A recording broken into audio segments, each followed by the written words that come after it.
जय जिनेन्द्र, जय महावीर।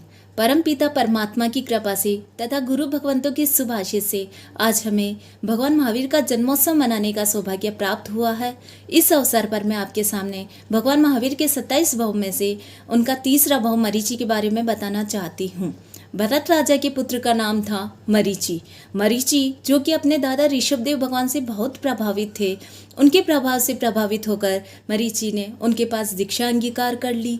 दीक्षा अंगीकार करने के कुछ समय तक उन्होंने साधु धर्म का अच्छे से पालन किया, लेकिन कुछ ही समय बाद वो साधु धर्म के 22 परीक्षा का सामना करने में असमर्थ रहे। इस कारण उन्होंने त्रिदंडी का वेश धारण करके पैरों में चप्पल और भगवा कपड़े पहन लिए, लेकिन वे इसे अपनी लाचारी बताते थे और सभी से यही कहते थे, प्रभु ऋषभदेव भगवान का ही सच्चा धर्म है।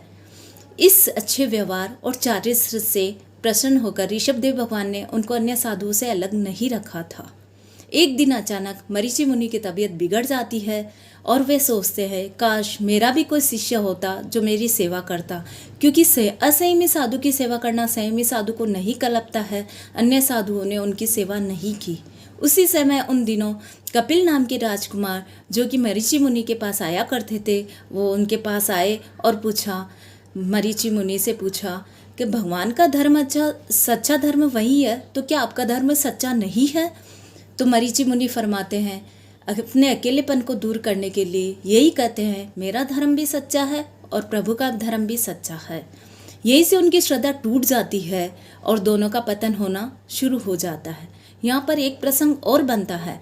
प्रभु ऋषभदेव के पास भरत चक्रवर्ती आते हैं और उनसे यह सवाल करते हैं कि भगवान, आपके पास ऐसा कोई साधु है जो आने वाली 24 में तीर्थंकर बनेगा? तब भगवान फरमाते हैं, हाँ, तुम्हारा पुत्र जो आने वाली 24 में 24वां तीर्थंकर बनेगा।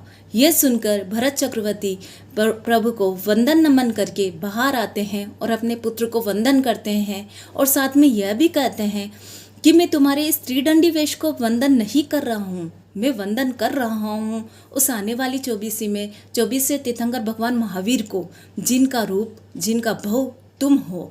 यह सुनकर मरीचि नाचने लगते हैं और कहने लगते हैं, वाह मेरे दादा पहले तीर्थंकर, मेरे पिताजी पहले चक्रवर्ती और मैं 24वां तीर्थंकर, आहा मैंने कितना उत्तम कुल प्राप्त किया है। इस और गर्व और घमंड से उनका पतन होता है और वो नीच गोत्र का बंद कर लेते हैं और आने वाले भावों में ब्राह्मण कुल में जन्म लेते हैं।